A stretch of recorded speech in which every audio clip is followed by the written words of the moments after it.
I see time and time again parents pushing students to do things that are hurting them. If they try to rush the process, a lot of times their grades are not as strong as they could be. I'm upset seeing students getting harmed because they're just trying to appease their parent. Why your parents might be the reason you don't get into medical school. Okay, this one is going to be a little bit more of a hard-hitting video, but I hope I can approach it with some empathy, and I'm coming at it from the thought that both parents and students, everyone wants everyone to do well and everyone cares for each other. But I need to say some hard truths because I see time and time again parents pushing students to do things that are hurting them, and students being so scared of their parents that they're willing to go through with those same mistakes, whether they know it or not. Sometimes they don't even know it, and it ultimately really affects them in the long run. So let me tell you what exactly I'm talking about. So first off, I speak to a lot of parents and a lot of students as a admissions expert who helps students get into medical school. I've been doing this for a decade now, and for some reason, one of the biggest fears is it taking a long time to get into medical school. And so I see a lot of parents push students to try and rush the process, and this is a major mistake. A lot of parents want their students to be in med school within 3 years, some straight through, and even now going straight through is extremely difficult.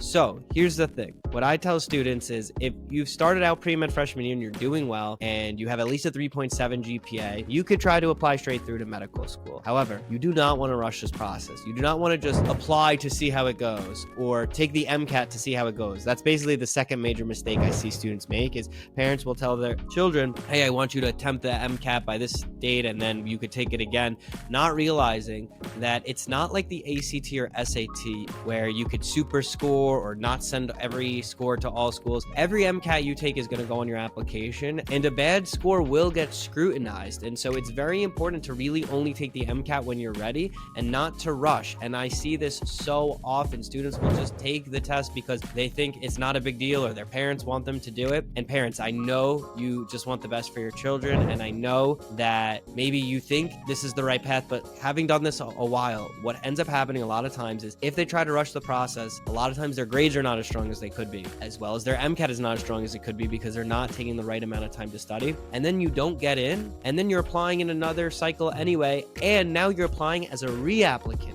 which means each of those med schools that you apply to is going to look at your app the second time around and want to see a major difference between those 2 years because they've already rejected you. So why would they accept you this year? And so then that app becomes more harshly criticized. And so it actually hurts your chances the second time around. I'm not saying you can't get in. If you rush the process or you have a bad MCAT score or whatever it is, can you overcome it? 100%. But I'm upset seeing students getting harmed because they're just trying to appease their parents. Now, some students don't know. And if you're a student that doesn't know, then I'm glad you're seeking out this video and content and trying to learn more about the process, because some students just think, oh, I guess this is how it's done. And there's a lot of bad advising that goes on in the pre-med world. However, other students do know, but they're so scared of their parents that they don't want to disappoint them. And I get it. I get in certain cultures too, it is very hard to want to do something different than what your parents are advising. But at this point, it's your career. You're going to be a doctor. You're over 18. You're an adult. You need to start making independent decisions.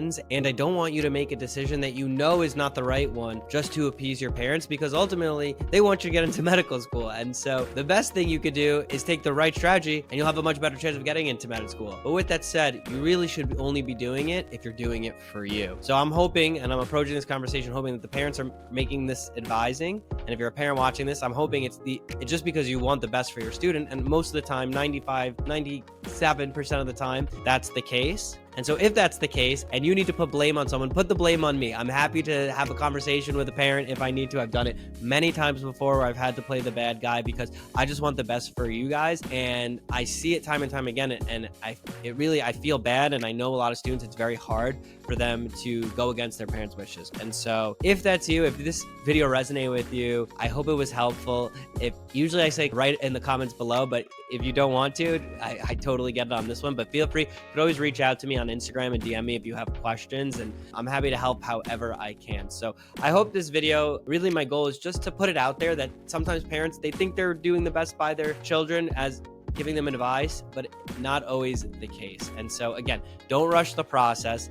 You're more than fine if you take a gap year. It's not the end of the world. Becomes like the biggest deal for some people. And I promise you, it is a long journey. That one extra year does not make a difference in the long run. And not only that, it's not even that it doesn't make a difference. For many people, it hurts them and their overall chance of getting it. And so parents, you too, if you need to get more clarification, feel free to reach out to me. I'm sure my contact info is somewhere around this video. And I wish you all a blessed day and hope you're doing well, and good luck trying to get into medical school.